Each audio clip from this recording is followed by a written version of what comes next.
hago comercial, porque si no nadie más me lo hace.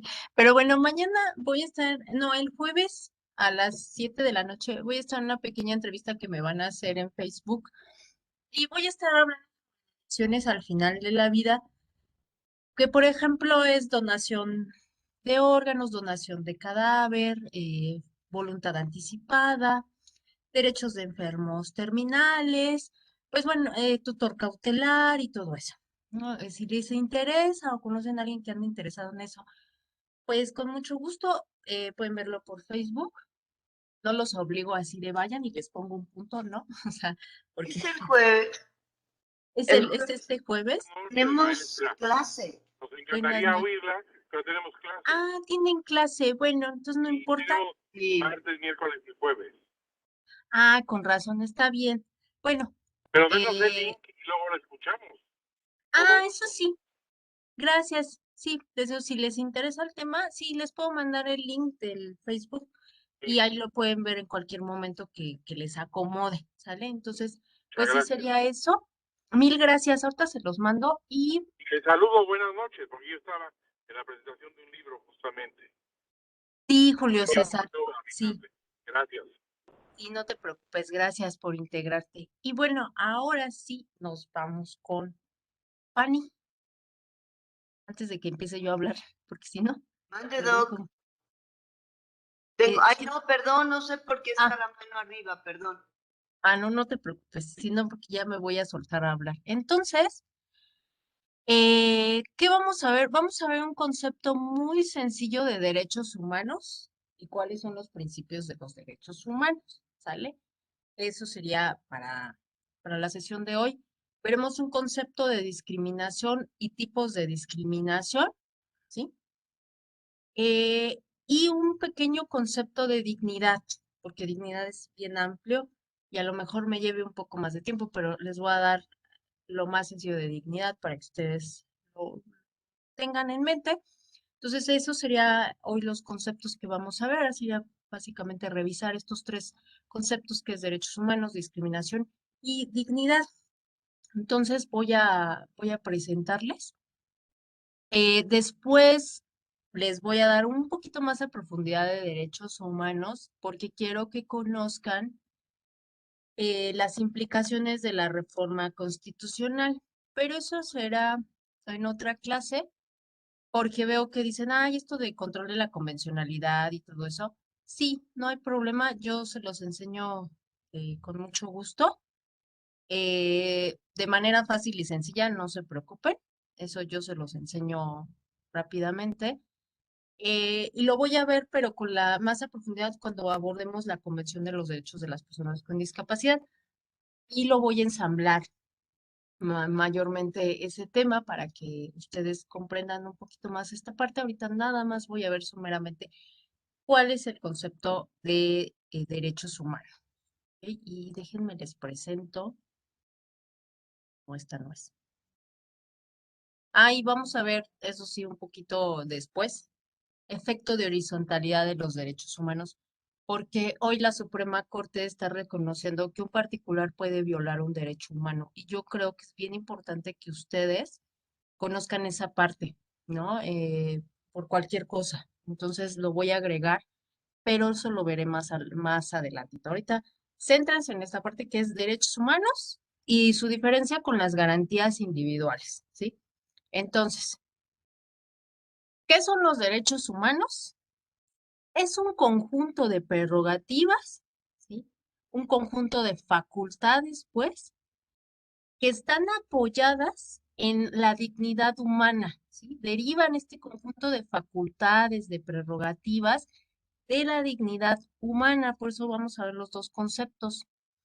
Y bueno, la realización efectiva de este conjunto de prerrogativas que son esenciales para la existencia del ser humano, pues nos ayudan para el desarrollo integral de la persona, resultan indispensables y por eso se convierten en lo que luego también les llaman derechos fundamentales, ¿sí? Este conjunto de prerrogativas, pues básicamente están del artículo 1 al 29 de la Constitución, ¿no? Si ustedes quieren saber cuáles son los principales derechos humanos, pues del 1 al 29, que son derecho a la vida, derecho a la salud, derecho a la integridad física y psíquica, derecho a la educación, derecho al trabajo, etc., ¿no? Todos esos son derechos humanos. Y como les digo, son estas prerrogativas sin las cuales, si no se le reconocen a la persona, pues no tiene acceso a su desarrollo integral. Ahora, antes, y eso fue parte de la reforma, se les llamaba garantías individuales y a lo mejor ustedes, si estuvieron en la preparatoria, todavía les dieron el concepto de las garantías individuales. Pero ahora se está diferenciando por esta reforma que tuvimos en 2011 y hablamos de derechos humanos y de sus garantías individuales. ¿Qué es la garantía? Bueno, les voy a leer esto y ahorita se los traduzco un poquito más apetecible, ¿no? Las garantías individuales son elementos, o sea, medios de salvaguardar a los derechos humanos. Es la armadura que el derecho le da a esos derechos humanos, ¿sí? ¿Y para qué sirven? Pues para ejecutar al derecho humano necesitamos a la garantía individual, ¿sí? Por eso habla aquí de, pues dice, son derechos públicos subjetivos consignados en favor de todo habitante de la República, que le da a sus titulares la potestad de exigirlos jurídicamente. Por eso les digo, la forma en como yo le doy cumplimiento al derecho humano es a través de la garantía individual. Garantía viene del respaldo, ¿no? Por eso dicen, ¿qué garantía vas a dar de que me cumplas tu palabra? ¿Cómo vas a respaldar la promesa, ¿no? Por ejemplo. Entonces, la garantía es eso que respalda al derecho humano y que me ayuda a mí como litigante o también a las personas para que accedan al derecho. Es el trámite, pues, para que yo acceda a ese derecho. En palabras muy llanas, es el trámite que yo tengo que hacer. La garantía individual se traduciría en el trámite que yo tengo que hacer, ya sea administrativo o judicial, para que mi derecho humano tenga debido cumplimiento. Ejemplo, tenemos el derecho humano, ¿sí?, de la identidad, el derecho humano a la identidad, así se le conoce, ¿no? Y es un derecho que se bifurca en muchas situaciones, pero como está en la Constitución, en el artículo 4 constitucional, párrafo octavo, me dice el derecho a la identidad. Y todo mexicano, dice, tiene derecho, todo quien haya nacido o esté en la República Mexicana tiene derecho a la identidad. Entonces me lo está diciendo. Y luego lo que nos preguntamos es, ¿y cómo le damos cumplimiento a ese derecho humano a la identidad? ¿Cuál es su garantía? Ah, pues tengo que asegurar desde muchos ángulos. Y entonces vamos a encontrar un montón de legislación que se va a constituir en la garantía y cómo echar a andar ese derecho humano. En el caso del derecho humano a la identidad, la forma de echarlo a andar, por ejemplo, es el registro extemporáneo de nacimiento, porque decimos, oye, si en México todo mundo tiene derecho a tener identidad, ¿qué pasa con las personas que no tienen acta de nacimiento? Que tenemos un montón de personas así, que no tienen acta de nacimiento. Entonces, ¿cómo les estoy realmente haciendo efectivo su derecho humano a la identidad si no tienen acta de nacimiento? Ahí es donde entra la garantía. Y entonces la garantía, para que la Constitución no esté llena de procedimientos, la garantía va a ser regulada en otras leyes y por ejemplo, en el reglamento del registro civil se establece el registro extemporáneo de nacimiento, es decir, qué procedimiento tengo que llevar a cabo para que se le expida un acta de nacimiento a esa persona y con ello yo le dé cabal cumplimiento a su derecho a la identidad, porque ya el Estado va a tener registrada a esa persona y puede acceder a todos los derechos que le corresponden, ¿ok? Ya la reconoce. Entonces, las garantías son esta serie de procedimientos que podemos encontrar de manera judicial o administrativa, porque este que les digo es este del registro extemporáneo de nacimiento, es un procedimiento administrativo, no hay que hacer ningún tipo de juicio, es administrativo, lo lleva a cabo el registro civil de la Ciudad de México y es, digamos que muy sencillo, realmente nada más de cumplir con los requisitos para que se les dé el acta de nacimiento a las personas y así hagamos efectivo su derecho.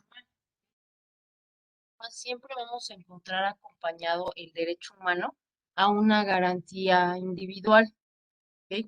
Por ejemplo, el derecho de, otro derecho. Ah, el derecho de acceso a la salud. Ahí, ¿cuál sería la garantía? O sea, tienes derecho a la salud, sí, ¿y cómo te lo hago materialmente? ¿Cómo te hago materialmente partícipe de ese derecho? Ah, pues te doy un sistema de seguridad social, por ejemplo, ¿no? Y entonces te digo que eres derechohabiente, ¿no? Beneficiario del servicio de seguridad social y te inscribo, ¿no? Y por eso es obligación, oye, inscríbelo para que tenga acceso a ISSSTE, IMSS, ISFAM, que son los principales institutos, ¿no? Esa es la garantía, ¿ok?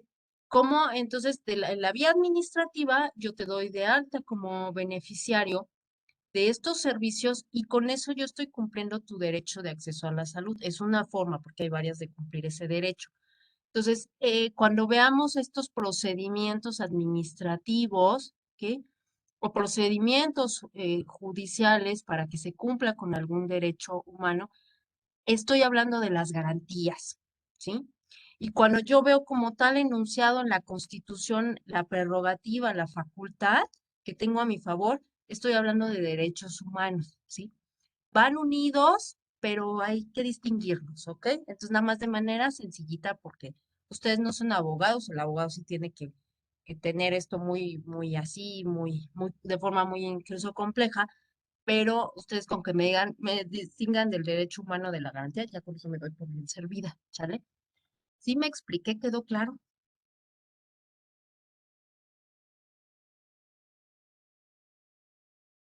Pues yo sí lo entiendo, ¿sí? Ah, bueno, pues sí, yo sé que aparte, bueno, cualquier cosa, pues avísenme. Entonces, esto viene así, y por eso el capítulo primero de la Constitución se llama de los derechos humanos y de las garantías individuales, ¿ok? Entonces, pues cada derecho va a tener su garantía, ¿ok? Esta parte es muy densa, esto es como la define el mero derecho procesal constitucional, y etcétera, que la verdad aquí no me voy a ocupar de ello, por eso esta parte no la voy a ver, sí, porque si no los voy a hacer más pelotitas, ¿no?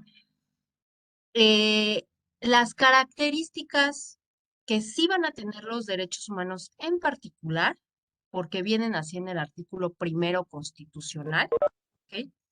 Son que los derechos humanos son universales, ¿ok? Le aplica a todo ser humano.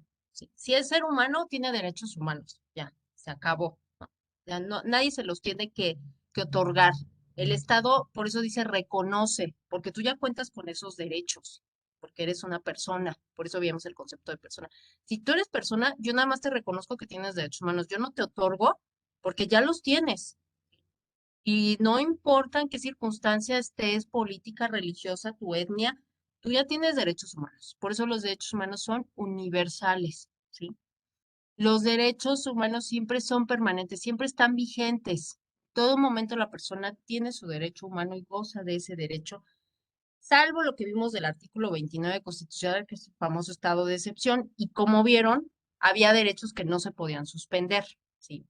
Entonces, y es esta parte de que siempre son permanentes los derechos humanos, están ahí en todo momento acompañándonos, ¿ok? Los derechos humanos son progresivos. ¿Qué quiere decir esto? Que siempre se le tiene que, constantemente los derechos humanos tienen que tener mayor ámbito de aplicación, ¿ok? Esto implica que por eso vemos estos ejercicios de la Suprema Corte donde da cada día interpretaciones más amplias o reconoce mayores dimensiones del derecho humano, porque está cumpliendo con principio de progresividad. ¿Sí? Yo, en la medida de lo posible, tengo que hacer que el ámbito de aplicación de ese derecho sea más grande cada día a través de políticas públicas, a través de interpretaciones más amplias del derecho humano. Entonces, por eso se dice que son progresivas, ¿sí? Y eso también implica que se le dé una partida presupuestal para el cumplimiento de derechos humanos. Y esto también implica otra situación que nada más se las anuncio rápidamente. Cada que se le dé una interpretación mayor al derecho humano, se tiene que quedar así. Ya no, yo para ciertos casos, la Suprema Corte o el tribunal que sea, no puede darle una interpretación menor. Si ya se le reconoció en ese punto tan alto de interpretación al derecho humano, se le tiene que mantener esa interpretación y se tiene que seguir esa línea interpretativa que le da más amplitud al derecho humano, porque el principio de progresividad prohíbe la regresión, ¿ok? Este principio es el que prohíbe la regresión y entonces le impide al Estado el que diga, bueno, esa vez lo interpreté así y le di mucho margen de acción, pero ahorita ya no quiero darle ese margen de acción y entonces lo voy a restringir ese derecho humano. No, si ya hubo una sentencia donde le dabas la mayor amplitud, tú tienes que quedar con esa línea y seguirla, porque los derechos humanos están sujetos, perdón, no están sujetos a regresión, ¿ok? Eso también es lo que implica el principio de progresividad, ¿no? Que es esta línea expansiva de los derechos humanos y cada día vemos que llegan a otros ámbitos, ¿no? Por ejemplo, hoy se habla del derecho de acceso a Internet como un derecho humano y antes eso no estaba. ¿A qué se debe ello? Al principio de progresividad. Si queremos que las personas estén comunicadas, etc., que accedan a la educación, hoy se sabe que el Internet es una parte, una pieza fundamental. Entonces tengo que reconocer a la Internet también el acceso a este como un derecho humano, sí. Y ahorita hay posturas en el derecho que defienden esta parte. Entonces cada día podemos hacer más, construir más sobre nuestros derechos humanos, hacerles más pisos, pues, por el principio de progresividad, ¿sí? Y son indivisibles, ¿ok? Es decir, que yo no hay jerarquías entre derechos humanos, ¿sí? No hay un derecho humano más importante que otro, ¿ok? No existe eso. Ellos son indivisibles, no guardan ningún tipo de jerarquías, porque esto va de la mano con el otro principio, que son interdependientes. Es decir, que como provienen de la misma fuente que es la dignidad, todos están interconectados. Si están contaminando el río, a mí me va a incidir no solamente en mi derecho a un medio ambiente sano, sino también en mi derecho a la salud, porque puede ser que este río me esté contaminando, me está causando alergia, toxicidad, y entonces ya me incidió en mi derecho a la salud. ¿Y qué crees? Que como me hizo un daño muy importante en la salud, ya afectaste mi derecho a la integridad física y psíquica también, y así. Y eso compromete mi derecho a la vida, ¿no? Y así. Entonces, los derechos humanos son interdependientes, ¿ok? Esto quiere decir que están conectados los unos a los otros, ¿sí? No podemos distinguir, decir, ah, no, pues nada más cumplimos de forma parcial con el derecho, con tal derecho, y el otro lo ignoramos. No. Por eso normalmente las sentencias de la Suprema Corte abarcan otros derechos, ¿sí? Por esta idea de interdependencia e indivisibilidad. Entonces, los cuatro principios básicos que sí tienen ustedes que tener o contemplar, incluso cuando hagan políticas públicas, son estos, que los derechos humanos son universales, son progresivos, son indivisibles y son interdependientes, ¿ok? Tienen estas cuatro características. Esto viene en el artículo primero constitucional, donde me lo enuncia, ¿sale? Y como Perdón, perdón. ¿Me lo podría repetir? ¿Los derechos humanos son qué? Perdón. no te preocupes, son universales,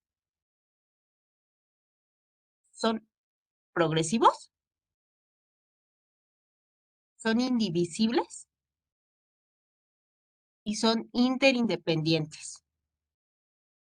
Son las cuatro características que tienen todos los derechos humanos, ¿sí?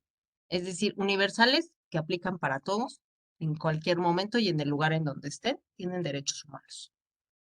Son progresivos, sí, porque cada día tienen que tener mayor alcance, mayor ámbito de aplicación ese derecho humano.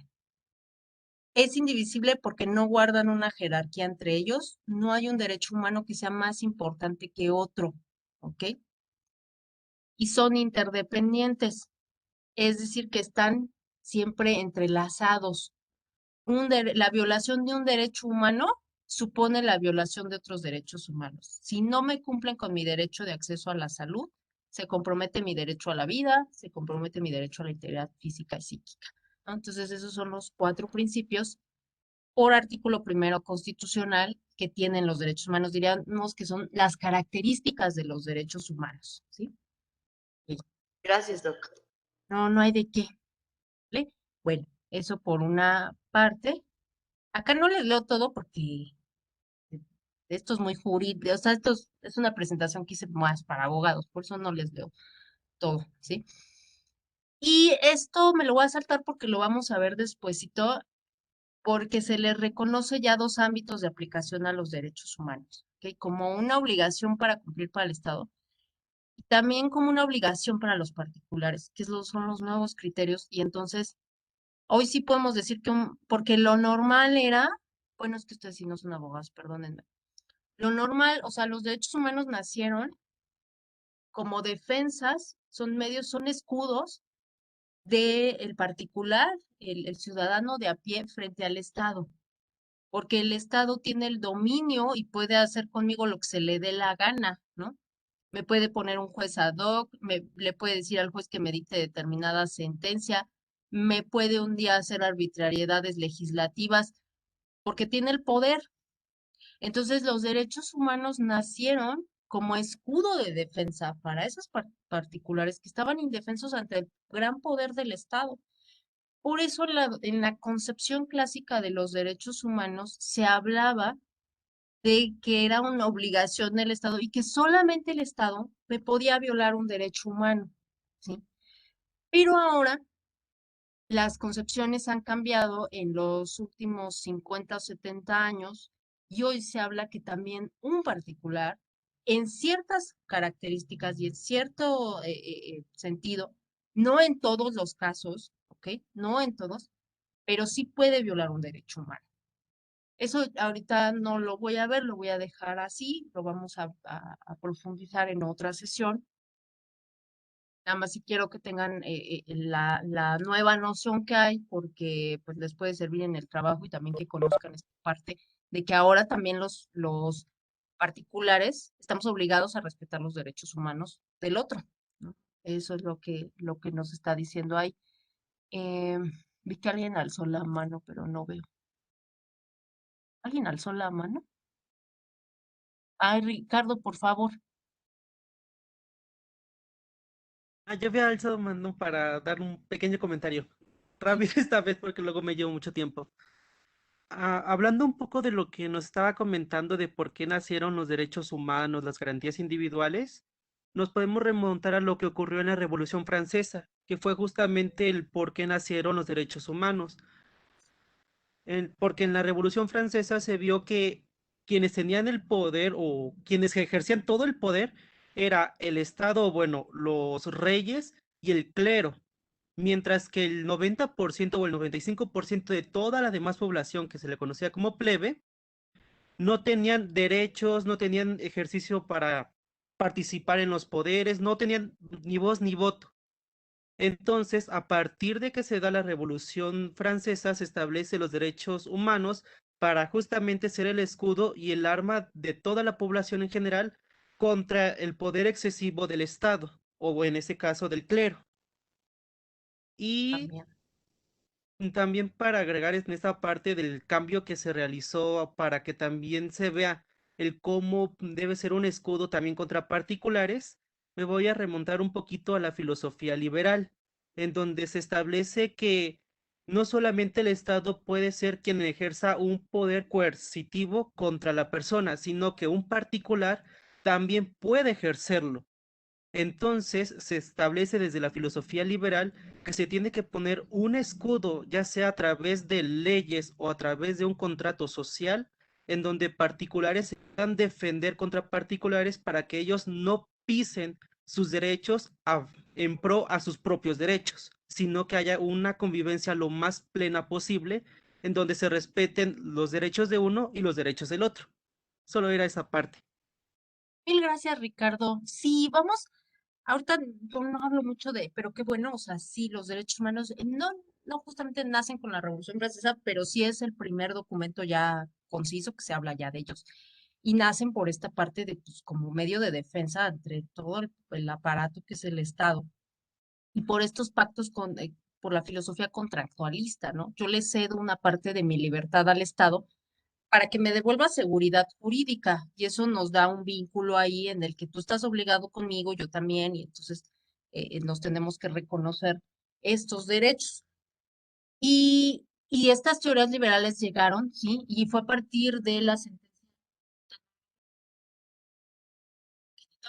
fue a partir de la sentencia de Lutz por el Tribunal Constitucional Alemán de 1950 en el que sí se reconoció que sí hay corporativos muy fuertes, hablando más en términos de contemporáneos, que sí llegan a violar derechos humanos.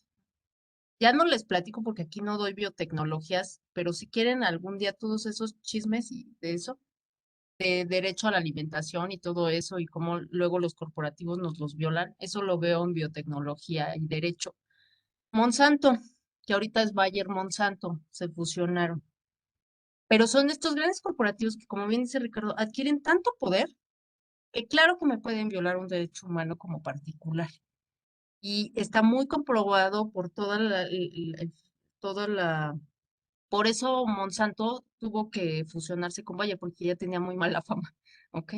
Entonces también y bueno, Bayer vio que era muy accesible, que era un buen negocio y se fusionaron hace 2 años, pero es por por la violación sistemática que hizo a particulares con los servicios que ofrecía Monsanto, que si no saben, pero bueno, Monsanto es de las industrias que venden herbicidas para la agricultura y semillas genéticamente modificadas y tiene muchísimo poder porque pues si no se siembra la semilla de Monsanto, pues no hay cosecha, ¿no? Así de monopólico se volvió en su momento Monsanto.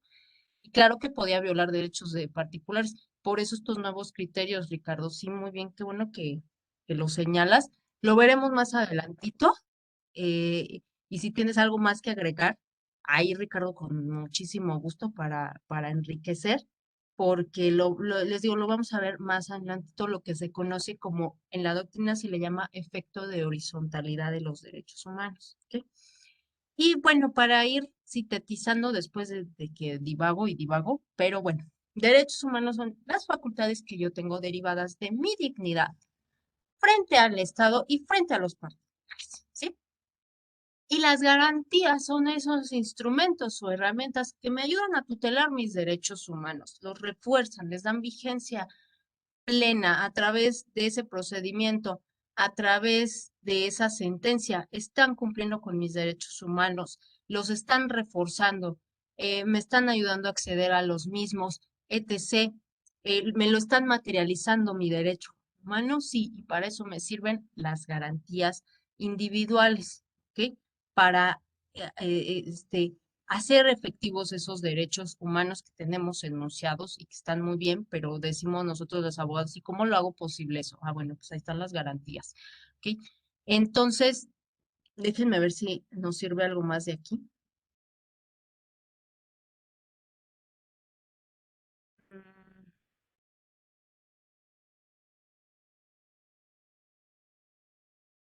Y a ver. Ah, bueno, aquí está la explicación, pero esto ya se los di un poquito. Y viene lo de efecto de horizontalidad, que ahorita lo voy a guardar. Ok, entonces, ahorita lo dejaré así con derechos humanos, ¿sí? Para no hacérselos tan denso. ¿Dudas hasta ahorita? Ninguna, gracias. Ok, muy bien. Doctora, Sí, Fanny. perdón, yo sí tengo una duda respecto a la... No es la próxima semana, ¿verdad? No, es esta la otra. La mesa redonda de la con la que usted nos va a calificar, requiere o tiene determinadas características para presentarla, va a mandar rúbrica, ¿cómo va a estar? Voy a mandar una pequeña rúbrica sobre exposición, eh, que son los parámetros normales de una exposición, presentar el tema, etc. Se las voy a subir el jueves, si me permiten. Y de parámetros, no, Fanny, mira, como les decía a Ignacio, pueden decir, a mí me atrajo este caso o esta noticia, puede ser también o un caso que encuentren o de viva voz que ustedes hayan vivido o en las noticias vieron algo, ¿no? Como ahorita decían, oye, esa recomendación de la ONU, por ejemplo, y yo quiero hilvanarla con el tema de derechos humanos y hablar sobre ello en clase, está bien. O yo quiero hacerla como exposición y quiero hablar de la discriminación y le doy una forma de exposición a mi intervención. No hay problema, ¿sí, Fanny?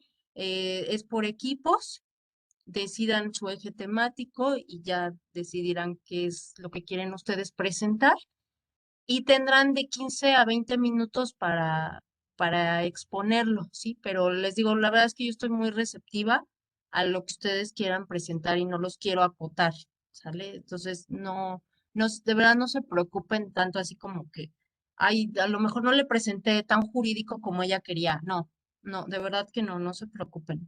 Quiero que ustedes lo intenten y me presenten lo que a ustedes les acomode y por eso les di los ejes temáticos, para que no se me vayan tan por donde se les dé la gana, ¿no? Por eso los acoté ahí un poquito con los ejes temáticos, pero es, digamos que un formato libre, Fanny, por favor. ¿Sí? Gracias, Doc. No hay de qué. Ahora, ahora, ¿qué me toca? Esperen, que tengo muchas presentaciones. No, esta ya. La voy a cerrar. Pero aquí, no me sirve. ¿Por qué abrí esta? Ah, sí, por esto.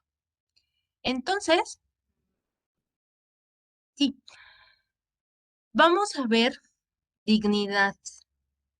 Dignidad, igual aquí no les quedaría yo de ver tal vez la historia de la dignidad, pero ahorita es una clase muy conceptual y luego me voy a historia de la dignidad, que es una chulada y a mí me encantaría compartirla con ustedes porque creo que les ayudaría un montón. Pero bueno, voy a seguir lo siguiente.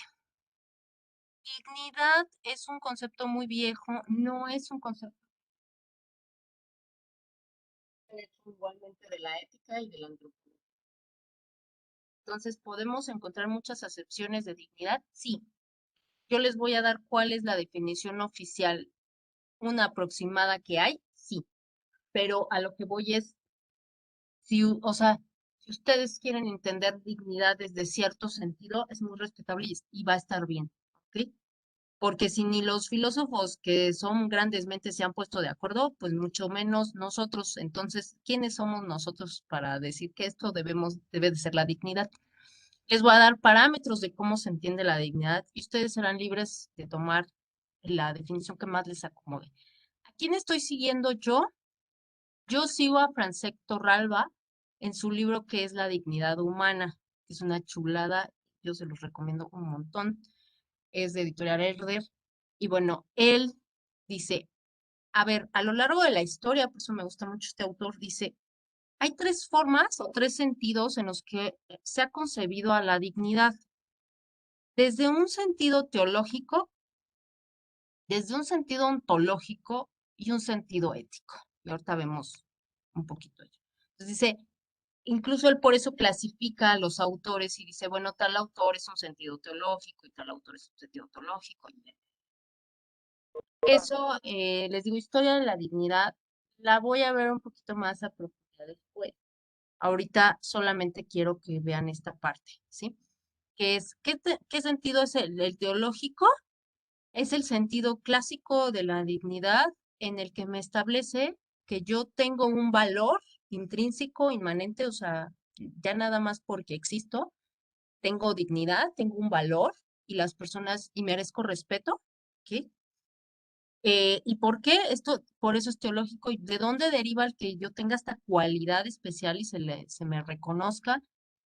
Pues de Dios, como somos creación divina, es que somos seres dignos. Eso es lo que nos diría la postura teológica respecto a la dignidad. Es decir, ellos derivan a la dignidad de la idea de Dios, ¿sí?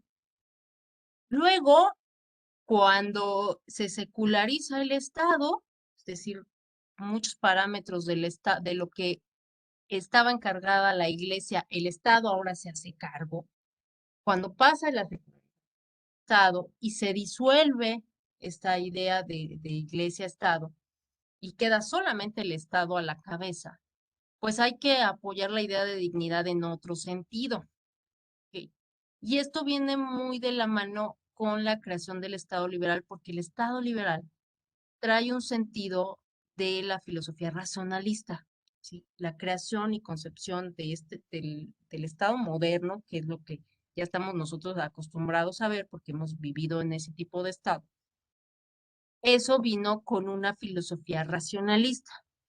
Y no me voy a meter mucho en detalles, pero ¿qué dicen ellos?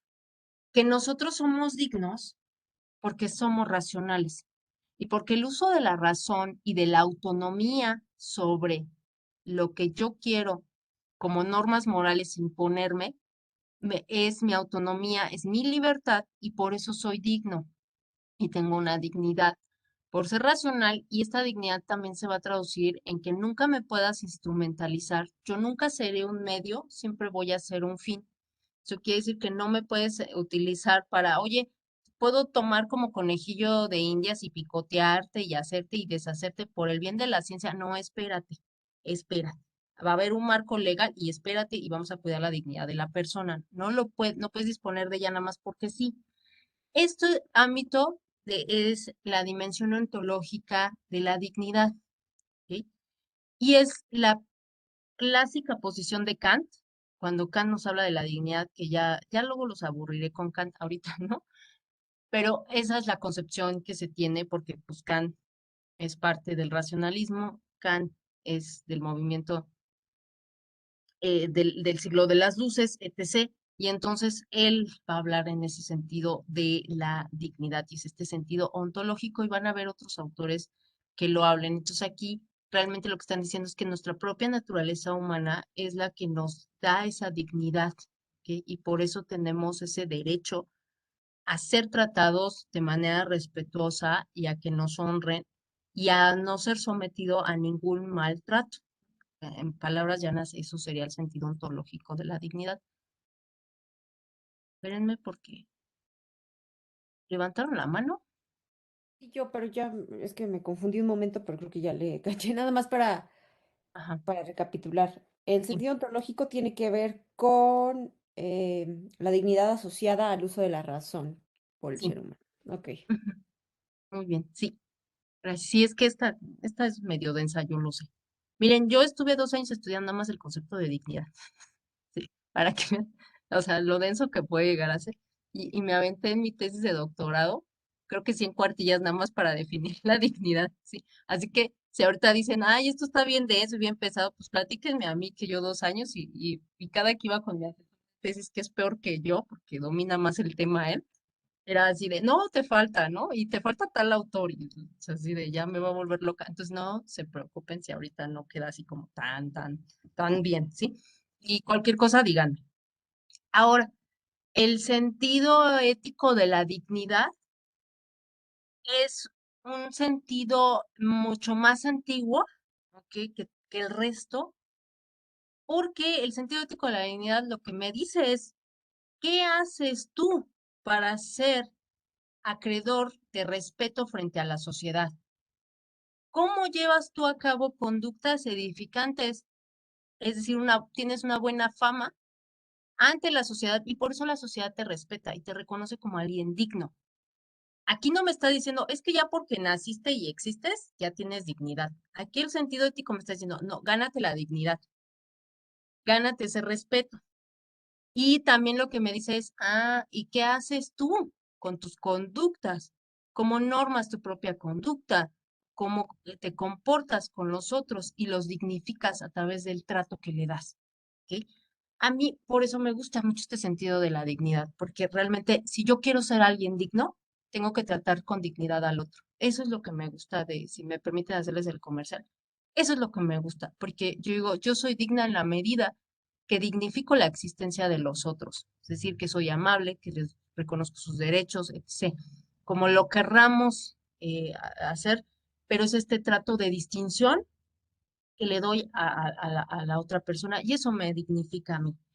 Este sentido ético de la dignidad, les digo que es muy antiguo y ya lo exploraré más a fondo, porque la palabra dignidad tiene más o menos a resaltar, o sea, que hablen de dignidad con Séneca y Cicerón, ¿ok? Pero ya estamos bien adelantados. Cuando ellos dicen la dignidad del ser humano, uy, ya estamos muy adelantados en el tiempo, ya estamos hablando del 500 antes de Cristo, ya estamos muy adelantados. Pero en la antigüedad no conocían la palabra dignidad, ¿sí? No hay una referencia a la palabra dignidad en Grecia, en Roma hay dignitas, pero se referían a otra cosa que ahorita les explico muy rápidamente. En Grecia lo que existía era la axiosis. Eso es lo más cercano a dignidad y ellos decían que los héroes tenían axiosis, es decir, que eran dignos y merecedores de respeto por sus acciones que habían hecho e incluso retado a los dioses. Entonces se habían ganado el respeto y la deferencia de la sociedad, pero era un respeto ganado, no heredado. Ya hablaré un poquito más de esto. Entonces, axiosis es lo más próximo a lo que ellos conocían como dignidad, ¿ok? Como nosotros ahorita entenderíamos en este sentido ético de la dignidad, pero ellos como tal el concepto no lo tenían. Y Roma tenía la dignitas, porque me pueden decir, pero en Roma sí existía. Sí, pero la dignitas se refería igual, otra vez eran de conductas y se refería a quién tenía la dignitas, es decir, quién había tenido un comportamiento probo y honrado para administrar la cosa pública, o sea, a la república. ¿Quién? Y por eso podía ocupar un cargo público, ¿no? Y decía, quien tenga dignitas puede ocupar la magistratura, es decir, hacerse cargo de los asuntos públicos. ¿Por qué? Porque es una persona que tiene buena fama, que se ha conducido de manera honrada, honesta, etc. Y entonces él tiene la dignitas. Y normalmente pues también venía del linaje, es que él desciende de, ¿ok? Y siempre ha observado una buena conducta en sociedad. Por eso le damos la magistratura pública. Eso es lo que Roma conoce como dignitas.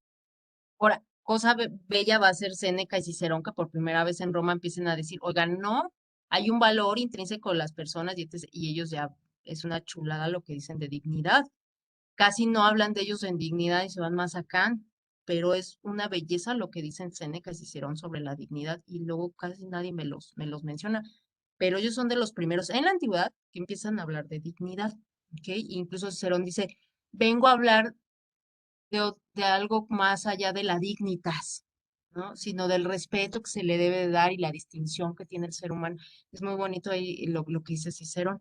Pero bueno, a lo que voy es con que me tengan estos tres sentidos de la dignidad, ¿sí? Que sepan, por eso tenemos diferentes acepciones, ¿no? Y hemos dicho, oye, compórtate dignamente, oye, trátalo con dignidad, ¿no? Sé digno, ¿no? O tú eres digno, ¿ok? Por eso luego en nuestro lenguaje tenemos luego estas acepciones, pues vienen de estos tres sentidos que históricamente se le han dado a la dignidad. La dignidad como algo que deriva de la racionalidad de los hombres, de los seres humanos en el sentido ontológico, y que por consiguiente somos merecedores de todo el respeto, o entender que porque somos creación divina, somos creación de Dios, somos dignos y entonces merecemos respeto y no ser instrumentalizados. Estas, si ven, la verdad es que sentido ontológico y teológico son muy similares. La única diferencia es de dónde están derivando a la dignidad. El sentido ontológico la deriva de la naturaleza racional del ser humano y el sentido teológico la deriva de Dios. Y el sentido ético, que es esta serie de conductas edificantes que me hacen digno de respeto, me hacen acreedor de respeto frente a la sociedad y por eso me dan un trato, pues un buen trato, ¿no? Y como yo también me dignifico a través del trato que le doy a los otros, ¿sí? Entonces, esos son los tres grandes sentidos de la dignidad. Profundizar en ellos, sí, pero despuesito, para que vean incluso diferentes autores y todo eso, porque pues al final del día ustedes se pueden quedar con el concepto que más les guste. Yo nada más les digo cuáles y cuáles autores, y ustedes se pueden quedar con el sentido que ustedes quieran, ¿sí? Entonces, aquí, bueno, está un poquito la explicación, por si le quieren tomar foto o algo, pero es algo que pues ya les dije. No sé por qué no cambié de lámina, pero bueno, ahí está, ¿sí? Y bueno, esto parte del sentido ético como antropología de la libertad creadora, ya lo veremos, ¿ok? Esta parte de, pues sí, tú decides si te haces digno o no, tú decides si quieres a alguien que actúe con brutalidad o no, o alguien que se asemeje a un trato de dioses, ¿no? Dicen los tratadistas. Entonces, bueno, esos son los sentidos. Ahora, les voy a dar la definición. ¿Qué tenemos de dignidad? Porque esto es filosófico, ¿no? Pero ¿qué tenemos de dignidad en el ámbito jurídico? Tenemos que en 2000, bueno, la tenemos reconocida la dignidad, la palabra aparece en el artículo primero constitucional, en el segundo constitucional, aparecen esos dos, sin embargo, nunca hacen una definición de dignidad. Y en muchas legislaciones ustedes van a encontrar, esta ley tiene por objetivo proteger la dignidad de, en todos lados van a encontrar dignidad. Solamente, y ahorita les voy a enseñar la definición, Ley General de Víctimas, y ustedes me dirán, ¿y qué tiene que ver la Ley General de Víctimas aquí? Pues es la única ley que ha definido a la dignidad de todas las leyes que yo conozco, y créanme que conozco y he leído muchas y sigo leyendo. Es la única que ha hecho una definición de dignidad. Ahorita la vamos a ver, es que la tengo en otra presentación. Es la única, porque realmente como es muy polisémica la dignidad, como hemos visto, pues cada quien puede tener una concepción y acepción de dignidad, sí, pero ¿qué peso jurídicamente tiene que, aparte que la tenemos en el primero constitucional, en el segundo, y la definición de derechos humanos nos está diciendo, es que tienes derechos humanos porque eres digno, porque dicen los derechos humanos derivan de la dignidad, por eso es tan importante, ¿no? Entonces, pues sí tenemos que estudiar dignidad. Bueno, ahorita, bueno, no ahorita, en 2016 hubo una jurisprudencia donde elevó la Suprema Corte de Justicia, elevó a la dignidad a un principio constitucional. ¿Esto qué implica? Que la Suprema Corte dijo, ¿es un valor? Sí, yo reconozco que la dignidad es un valor, pero quiero darle un peso legislativo, porque si es un valor, pues no la puedo hacer exigible, ¿no? En el ámbito jurídico, porque es solamente un valor. Se queda en el mundo del deber ser, pero muy metafísico y no la puedo aterrizar. Entonces dice, yo reconozco que es un valor, pero la elevo en este momento a principio constitucional. Y como principio, que es un principio, pues algo que me da una directriz, que me da una línea de actuación. Entonces, ¿qué está diciendo que es un principio constitucional? Es decir, si tú estás en un ámbito decidiendo de ámbito laboral, mercantil, administrativo, penal, no importa, si tiene que ver, no importa la materia, pero si tiene que ver la dignidad ahí y se está comprometiendo la dignidad de la persona, entonces tienes que aplicar a la dignidad como un principio. No importa en la materia que sea, lo tienes que aplicar como principio. Y tienes que interpretar el caso teniendo en cuenta el menor daño a la dignidad de la persona o la mayor restitución a su dignidad y su reconocimiento. ¿Sí? Eso es lo que me está diciendo ahí la Suprema Corte cuando eleva a la dignidad como principio constitucional, ¿no? Entonces, ahora la tenemos así, es su estatus legal, saliéndonos un poco. Entonces, digo usted de la dignidad, ya les hablaré un poquito, pero bueno, es la idea que quiero que tengan. Estaba queriendo ver, pero no. No, aquí no tengo la jurisprudencia, pero bueno, quien quiera, ya les enseñé a buscar jurisprudencia, pónganle dignidad como principio constitucional y les va a salir. Si lo quieren ver acá, no sé por qué no la incluí. Déjenme ver si tengo otra presentación donde la tenga. Ahora, les voy a dar la definición de dignidad en la Ley General de Víctimas que viene en el artículo quinto. Se las leo para no equivocarme.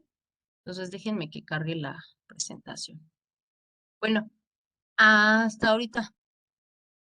Hay dudas sobre digo, es que es un concepto bien amplio, pero ¿tienen dudas? ¿Sí quedó claro esta parte de las tres acepciones de dignidad? Sí, muy claro, maestra, muchas gracias. Lo veremos más a profundidad, Pero ahorita para que... Sí, acá está, aquí está. Entonces, de todas las leyes, porque les digo, estuve estudiando 2 años dignidad, Entonces yo busqué todas las leyes y nunca encontré una definición, hasta en Ley General de Víctimas, ¿no? Y en su artículo 5, que es donde está definiendo, dice dignidad.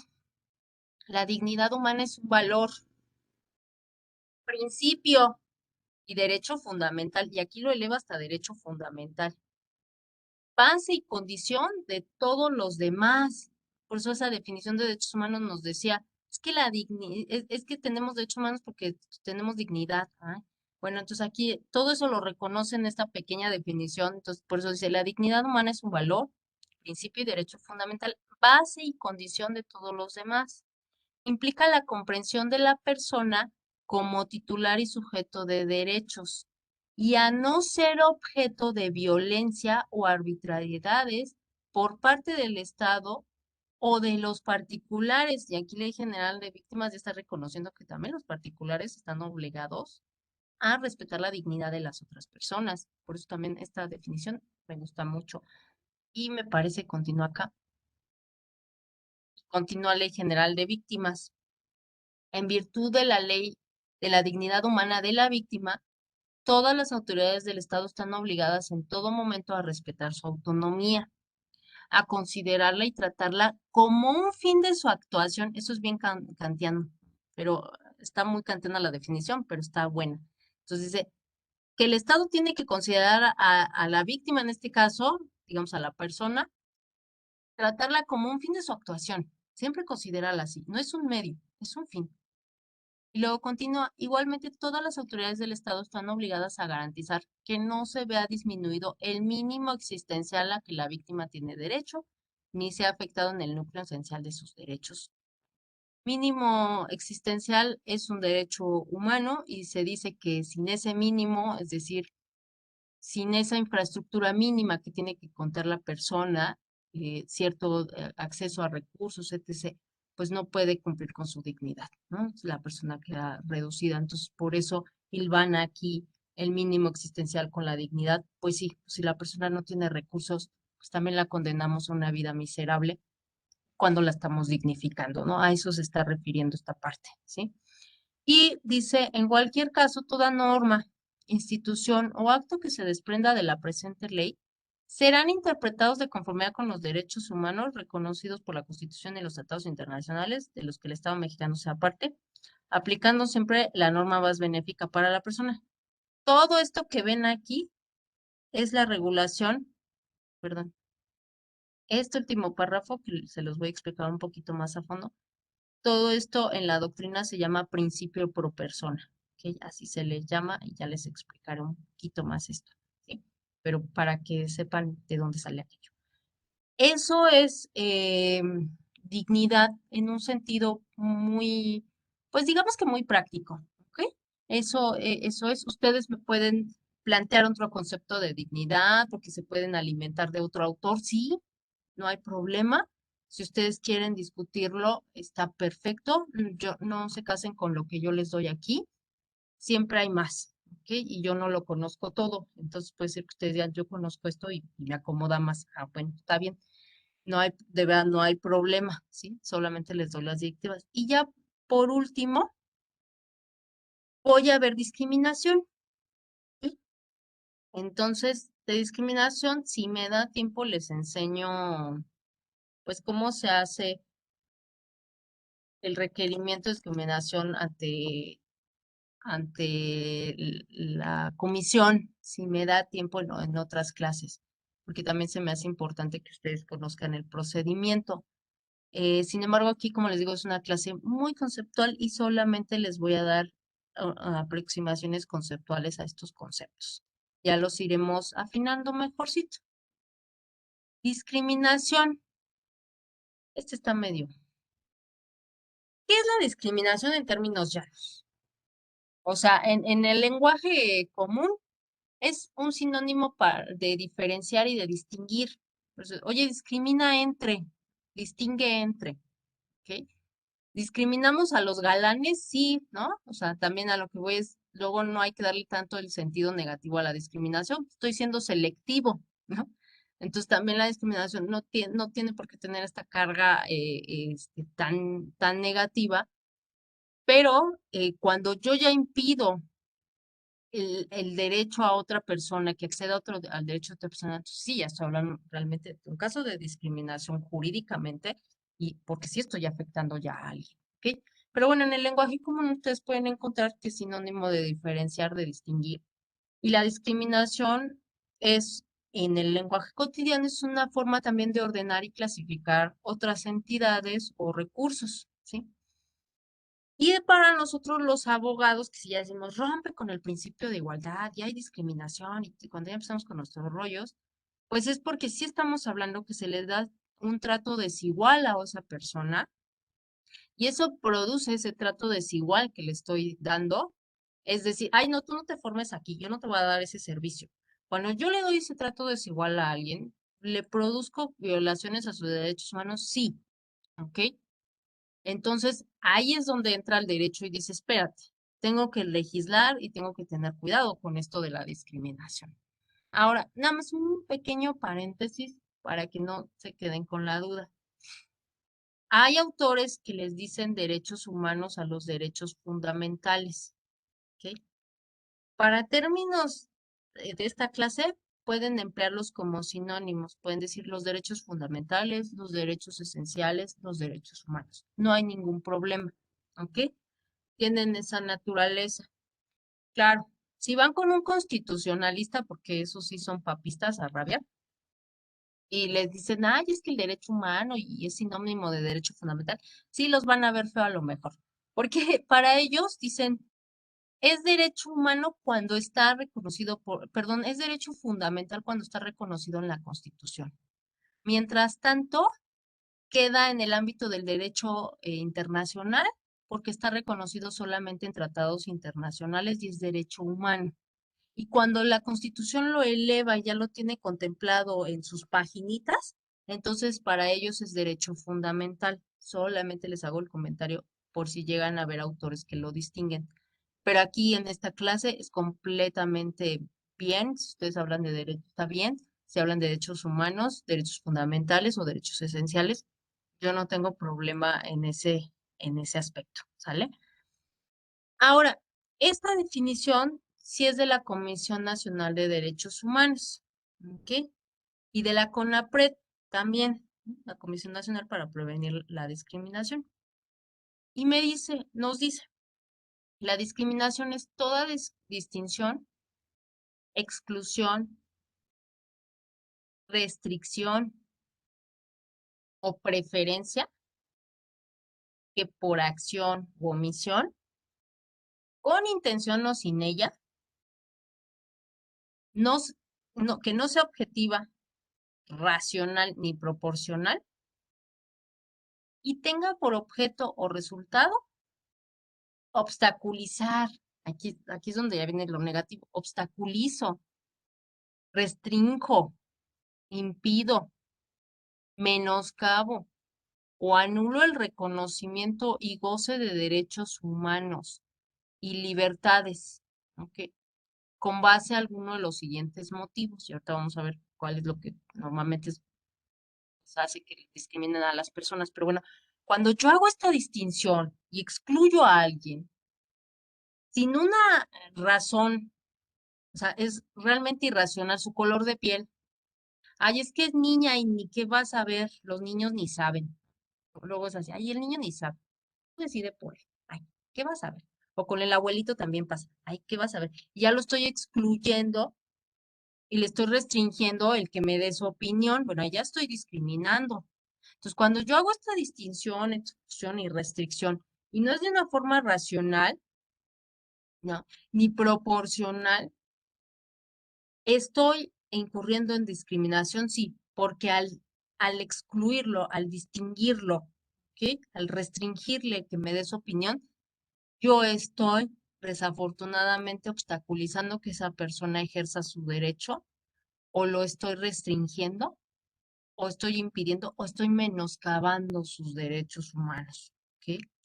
Entonces, como el niño, ay, tú no des tu opinión, oye, tiene derecho a la libertad de expresión, deja que opine. Ay, no, tú no, tú eres niño, ¿para qué? Tú no sabes esto. Eso es una discriminación. Y a veces la discriminación sí es adrede, sí es consciente y sí lo quiero hacer. Y a veces es inconsciente porque vamos a ver que estamos metidos en muchos estereotipos y gracias a estos estereotipos y gracias a esta ideología de clase, como le conocen en la ética, pues sí, tiendo a de manera inconsciente a hacerlo y entonces luego hago hacia un lado a la persona, ¿ok? Yo les diré que a veces sí me he descubierto haciéndolo, ¿no? Por prejuicios que uno trae. Entonces, de manera inconsciente puedo discriminar, sí, sí. Por eso aquí la definición de la CONAPRED me dice con intención o sin ella, que puedes tener la intención sí muy cargada de discriminarte o no. Realmente es porque estoy siguiendo patrones de comportamiento que he aprendido, o lo estoy repitiendo ya sin razón, y por eso, pues sí, y claro, eso conlleva que te discrimine. Entonces, ¿puedo hacer con intención o sin intención la discriminación? Sí. ¿Ok? Por eso aquí lo aborda. Y los motivos que me pueden llegar o que normalmente inciden en discriminación es el origen étnico o nacional de las personas, su color de piel, la cultura, el sexo, el género, la edad, las discapacidades, la condición social, económica, de salud, es que está enfermo, o jurídica, la religión, la apariencia física, las características genéticas, la situación migratoria, el embarazo, la lengua, las opiniones, las preferencias sexuales, la identidad o filiación política, el estado civil, la situación familiar, las responsabilidades familiares, el idioma, antecedentes penales o cualquier otro motivo. Si ven, tenemos un montón de motivos, a veces, desafortunadamente, el humano es así, para distinguir y discriminar, ¿no? Obstaculizar el acceso a. Es que a ti no, porque eres migrante, no te reconozco estos derechos. Es que tú, ¿para qué? Ay, ay, es que tú eres del otro partido y entonces, ay, no, lo que tú dices no cuenta aquí. ¿Para qué? No comulgas con mis ideas, no te tomo en cuenta, ¿sale? Todos esos son motivos de discriminación, sí, y como vimos, las personas con discapacidad pues sufren discriminación. Ahora, ¿hay tipos de discriminación? Sí, desafortunadamente tenemos hasta tipos de discriminación y esto nos debería de dar mucha pena, pero ni modo, ahí los tenemos. Otras formas de discriminación, o bueno, otros motivos también son la homofobia, la misoginia, cualquier manifestación de xenofobia, segregación racial, que hemos visto que se ha polarizado mucho en los últimos años, antisemitismo, que la verdad también ha perdurado mucho eso, desafortunadamente, y otras formas de intolerancia que pueden sufrir las personas. Entonces, ay, es que el humano no se luego distingue mucho, pero en sentido negativo, eso es lo feo. ¿Ok? Y entonces, pues sí, la discriminación desafortunadamente a veces se convierte en una práctica cotidiana. Por eso vieron luego todo lo que decían, ¿no? Es que a mí no me tomaban en cuenta, es que la familia me rechazó, es que vimos en el documental, ¿no? Pues sí, porque desafortunadamente es una práctica muy cotidiana dar un trato desfavorable o de menosprecio o de desprecio ante lo que me resulta diferente. Y por eso digo, no, tú no mereces un buen trato, no me gustas o me resultas diferente y entonces te desprecio. Sí, es una práctica demasiado cotidiana, lo vemos, ¿no? A veces luego en los niños se ve mucho, ¿no? Y en las personas en general, pero como ejemplo, pues. Y bueno, esto de discriminar, bueno, discriminar es seleccionar, significa seleccionar excluyendo. ¿Ok? Esto es dar un trato inferior a personas, a grupos a causa de su origen étnico, nacional, religión, su edad, su orientación sexual, su género, su posición política, su salud, su estado civil, ¿no? O sea, doy un trato excluyente a estas personas. Déjenme ver ahorita esto, ¿no? Esto. Las principales causas o porque ahora sí que cómo tenemos este chip son por los estereotipos, ¿sí? ¿Qué es un estereotipo? Es una imagen o idea comúnmente aceptada con base en la que se atribuyen determinadas características a cierto grupo de personas. Como decíamos, ay, es que el niño no sabe, ¿para qué le preguntamos? Es que el abuelito ya está muy grande y pues ¿para qué le preguntan?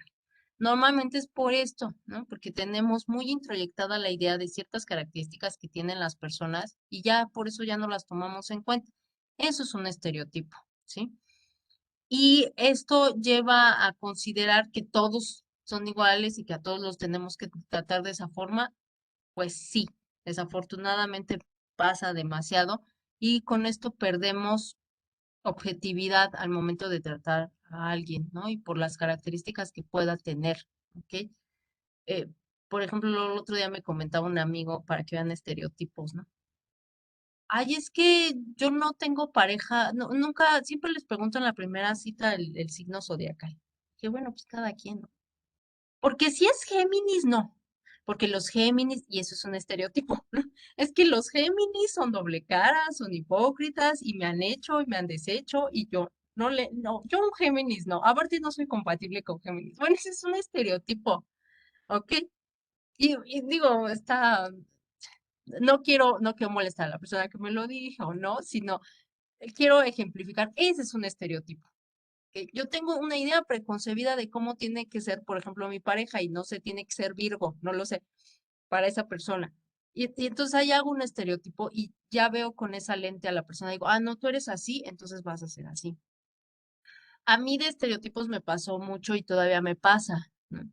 En el posgrado de la Facultad de Derecho, pues la verdad es que solamente llegan los maestros muy mayores, lo que nosotros les decimos las vacas sagradas a dar clase.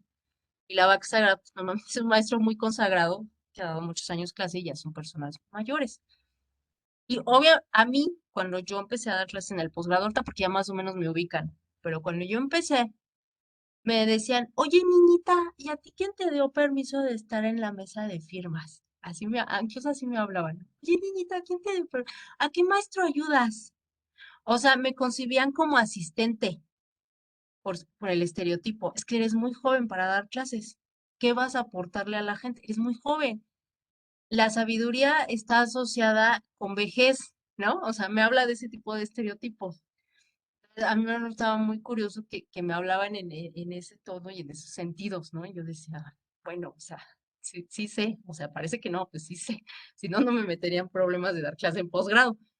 Pero bueno, esos son estereotipos y a lo que voy es, identifíquenlos porque nosotros también luego los hacemos y porque es parte de la cultura desafortunadamente y porque muchas otras personas me aplican el estereotipo a mí y ya por eso me tratan diferente. Sí, eso pasa mucho. Y también los prejuicios.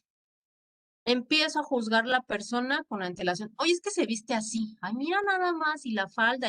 No, pasa mucho. Es que ve cómo se viste, es que ve cómo se comporta y cómo quiere entonces respeto. Y empezamos, ¿no? Y la persona ni ha hecho nada, nada más se apareció y ya estamos juzgando y inventándoles hasta una historia de vida. Bueno, esos son prejuicios que también tenemos muy ensamblados culturalmente. La discriminación sí es un fenómeno más de la cultura, tristemente. Hay buenos fenómenos de la cultura y hay otros que dejan mucho que desear. Y entonces esto se da también por prejuicios, ¿sí? Juzgamos lo que es distinto a nosotros y lo juzgamos de una forma negativa. Eso es lo que pasa. Otras cosas causan discriminación, la ideología de clase, que es un fenómeno que se estudia más en ética, ¿ok? La ideología de clase es esta conciencia que tenemos por pertenecer a una clase social y que eso me da cierta moralidad. Lo vemos, o sea, ejemplo así práctico de ¿qué es eso de? Bueno, normalmente si han observado en esta cultura del narcotráfico, está la cultura, por ejemplo, que les dicen las buchonas, ¿no? Son estas chicas muy exuberantes. A mí me gusta decirles así, pero pues es para que las identifiquen, ¿no?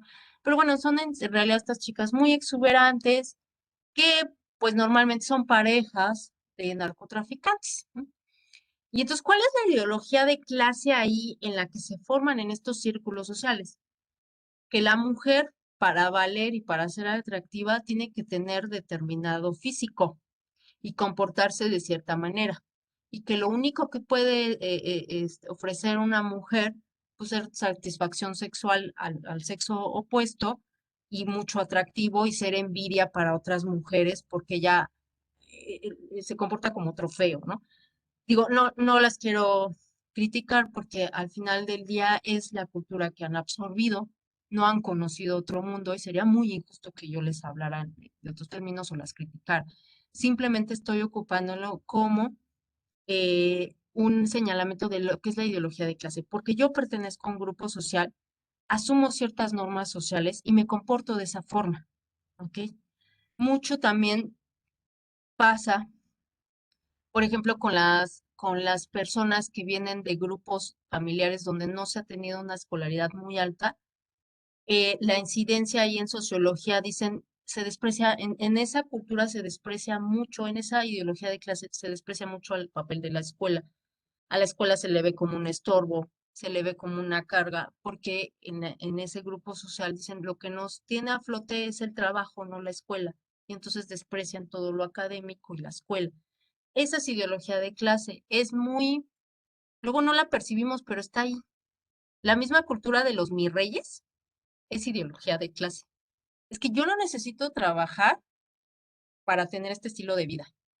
Esa es y quien trabaje, pues allá ellos, no pobrecitos.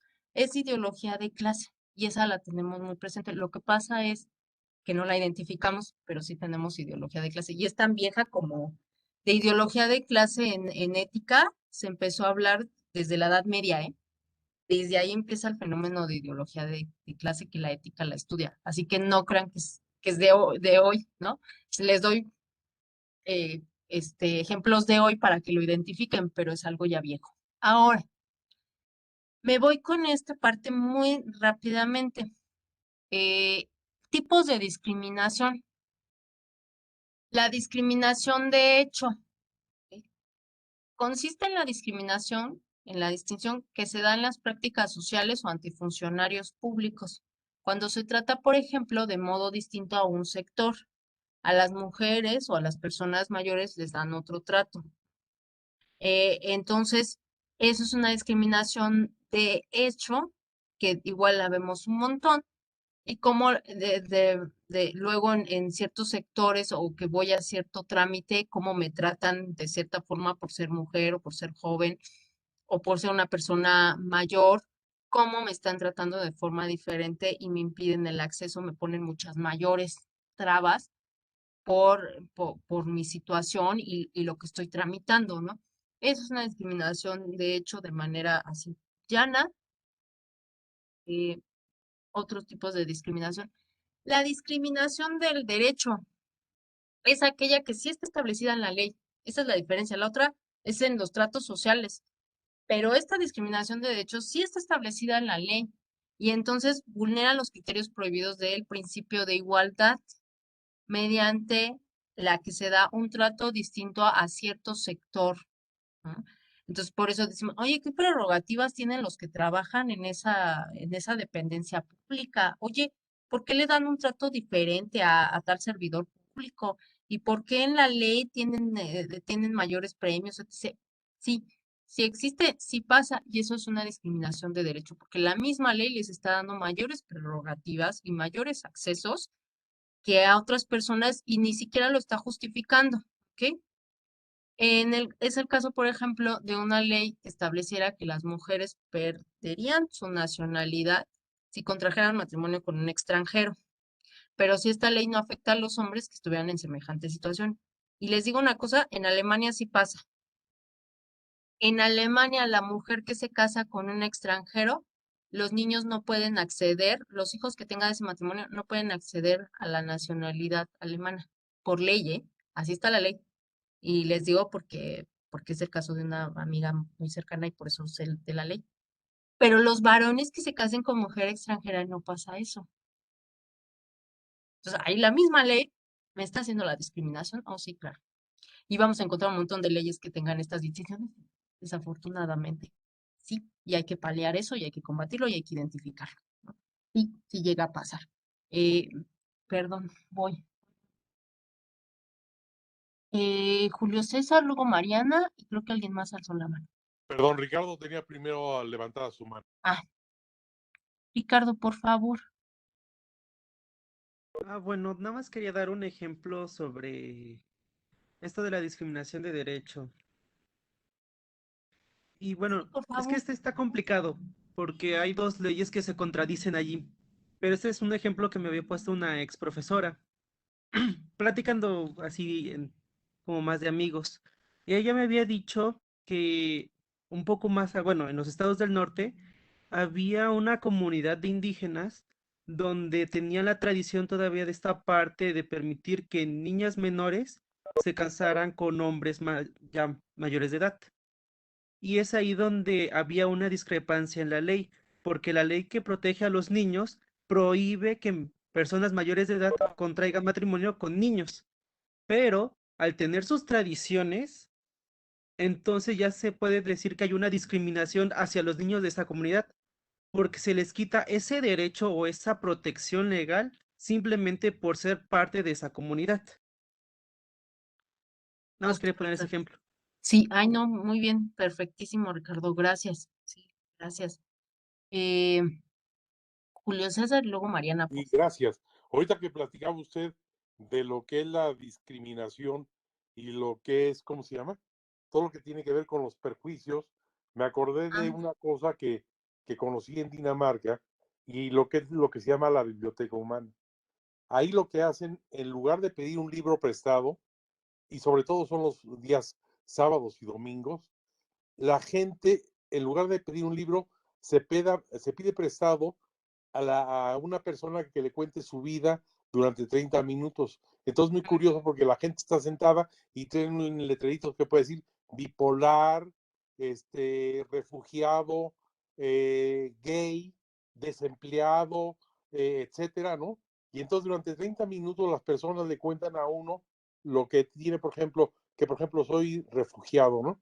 Fíjate que vengo de Turquía y estoy refugiado, y es muy interesante y ese ejemplo lo están manejando ya en más de 50 países en Europa y se llama así, la Biblioteca Humana. ah, qué Es bonito. muchas gracias. Gracias, está bonito. Bueno, es una oportunidad de conocer a otra persona y su contexto. Me agrada esa idea. Gracias, muchas Sí, gracias. y es justo sobre lo que usted platicaba hace rato, ¿no? Con relación a los prejuicios. Gracias. Sí, gracias a ti. Mil gracias. Mariana, por favor. Ay, sí, es que a mí todavía no me queda tan claro. A ver, si lo estoy entendiendo bien, más bien la diferencia entre la discriminación de hecho y la discriminación de derecho.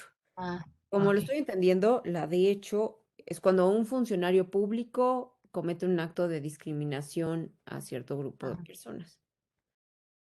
Y la de derecho Eh, es cuando desde la misma ley es discriminatoria. sí, esa parte está bien. O sea, la misma ley me está haciendo la discriminación, me está haciendo Ajá. distinguir. Y en la de hecho, es que no es tanto la ley, sino que a lo mejor en su calidad de servidor público anda discriminando y la ley ni se lo permite, pero da este trato diferenciado al momento de, oh, quien me cae bien, le doy rápido el expediente y lo atiendo rápido, y si no, pues ahí voy. Pero es meramente del trato De social, la persona. Ajá, ok. ajá, y del trato social, no deriva de la ley. De la ley. Esa es Y en el otro, la sí, ley, o sea, en sí misma tiene un origen discriminatorio. discriminatorio, sí. Ok, bueno, Y gracias. no hay de qué. Ejemplo de ello, tristemente, las leyes antisemitas también que existieron en la Alemania, que distinguían, por ejemplo, mandaban a la quema, a la hoguera, los libros que sean de autoría de personas judías, ¿no? Esas eran leyes, esa era discriminación de derecho, ¿no? O sea, ahí muy, muy visible, ¿no? Y este ejemplo que nos ponía Ricardo de, ay, ¿por qué si a las niñas y no las defiendes y si les permites que se casen, ¿no? Y eso.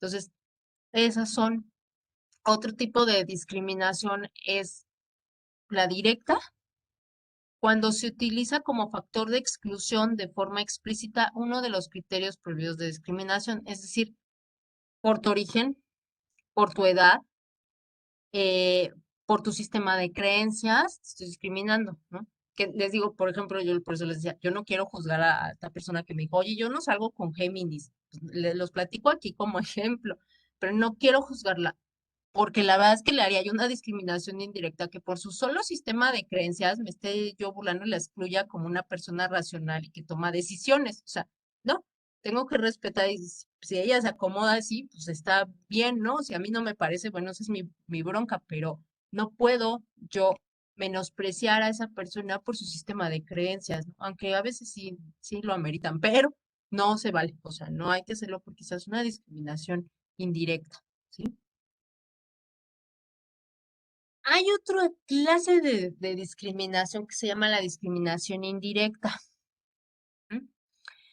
Y esta se da cuando la discriminación no la hacemos realmente con este señalamiento explícito ay, es que porque tú eres así, no te doy acceso a, sino que hay un patrón que aparenta ser neutral y esto se da mucho en las leyes, ¿no? O sea, distingo y según yo estoy distinguiendo en buena onda, pero al final sí estoy discriminando a las personas. Ejemplo para que se entienda bien lo que estoy diciendo. Cuando para obtener un puesto de trabajo se solicitan ciertos requisitos que a lo mejor no son indispensables. Y entonces, aunque parezca un criterio neutral el pedir un perfil para que cumpla con el trabajo, resulta que ese perfil no es un criterio tan neutral. Resulta que sí está ahí para hacer indirectamente discriminación hacia cierto tipo que me pidan el trabajo. Por ejemplo, digo que tenga entre 30 y 40. Ahí ya no entran los de 50 a 60. No pueden darte un buen servicio, por ejemplo, de secretaria o de asistente. No puede una persona. Eso es una discriminación indirecta. Aparentemente no hay discriminación, pero en el fondo sí la hay. Les voy a dar otro pequeño ejemplo para ver si queda un poquito también más claro.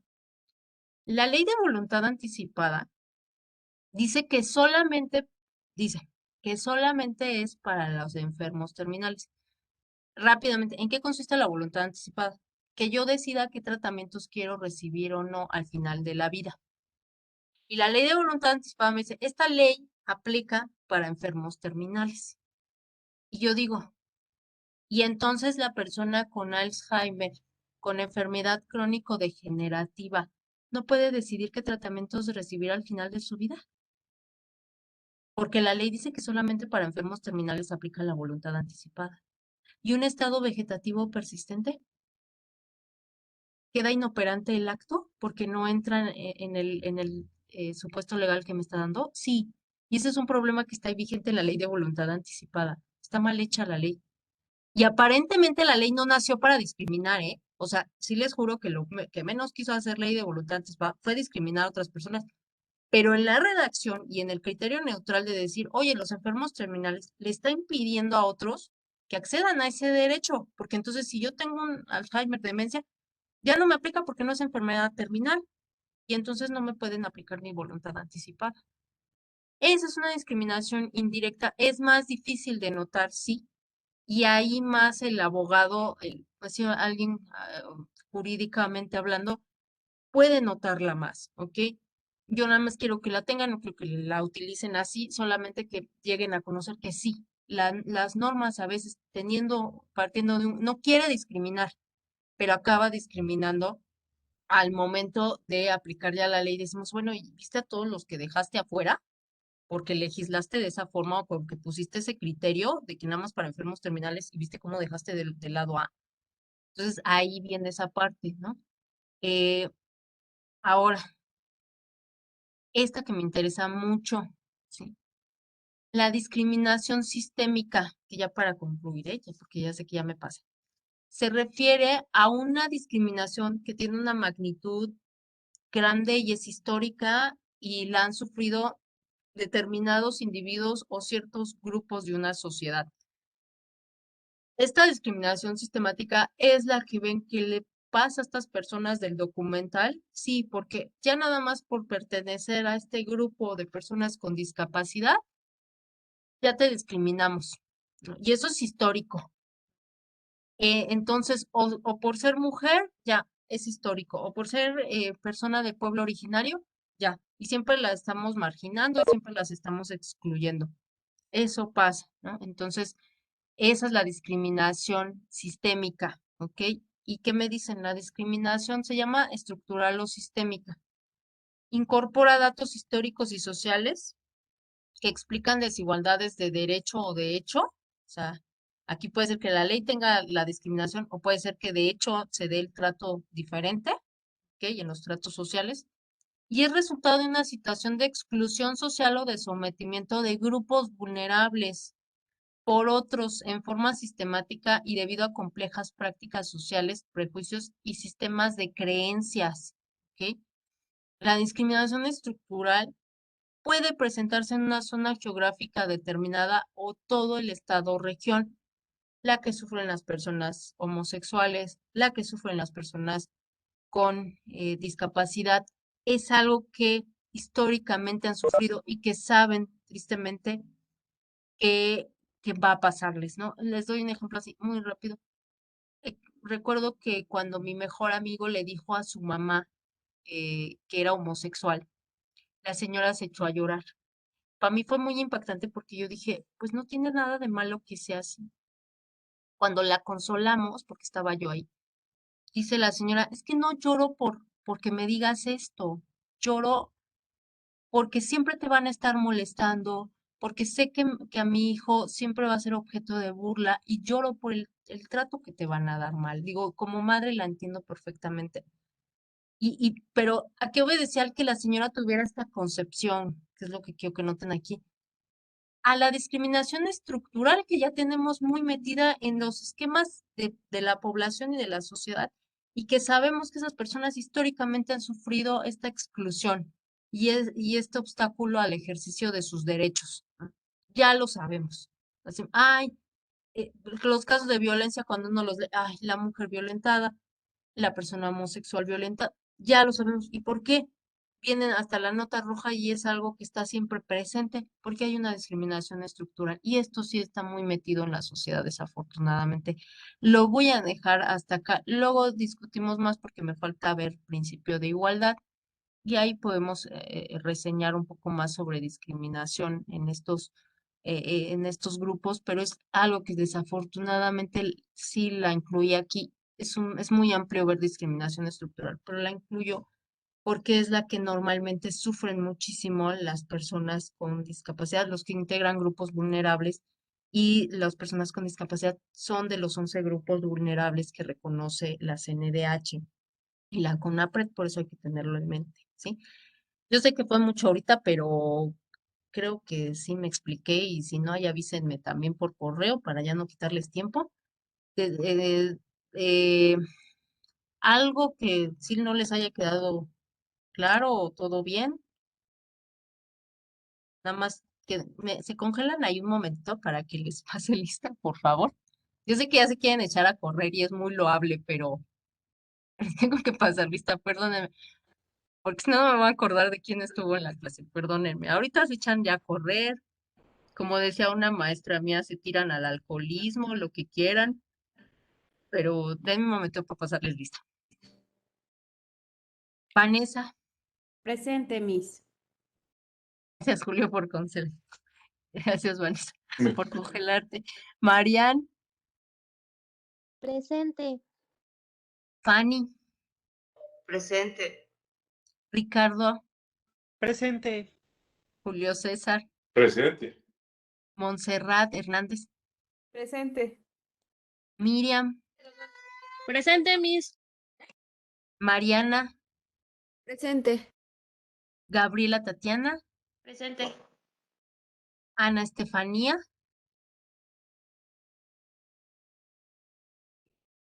Mónica Mariana. Presente. Soy Presente. Estefanía, perdón. Ah, gracias. María Jocelyn, Presente. Mónica, Presente. Magali, Magali. Presente, Esta Miss, perdón. pero aunque Buenas no te noches. preocupes. Buenas noches. Andrea, Presente, Miss. Isha, Aquí. Ignacio. Presente. Perfecto. Ay, muchas gracias por su paciencia. Hoy me pasé, perdón, perdón. Pero era para que tuvieran el marco conceptual para su trabajo. Les va a ir muy bien en su segunda evaluación. Van a ver que si no se abrumen, les va a ir bien. Yo lo que quiero es conocer que piensan que hay en sus mentecitas respecto a estos temas. No se angustien ni se presionen tanto, ¿sí? Por favor. Los veo el otro martes, cuídense mucho, que pasen bonita noche, descansen. Bye, Igualmente, gracias. hasta luego. Buenas noches. Buenas noches. Gracias. Buenas noches.